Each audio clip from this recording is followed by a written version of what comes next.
So here we have quite the interesting begonia, and as you can see, this is in quite a small pot for the size of the plant.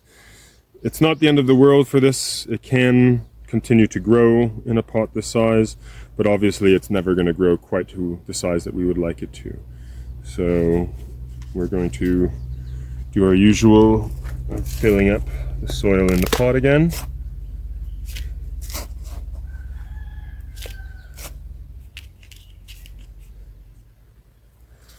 Unpot this one now.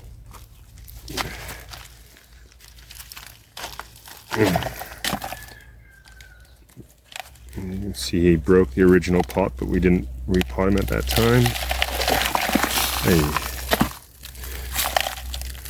So actually I can knock off some of this excess soil as it's already falling off.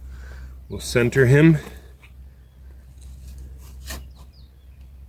And then add in the new soil.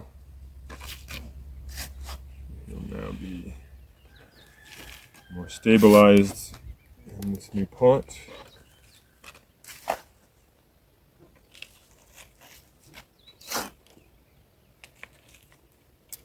Give that a shake. Just hold them while we do that so we don't damage too much of the roots. I'm not going to pot this with soil all the way to the top as I might usually, because he's sitting a little on the low side, but that's all right.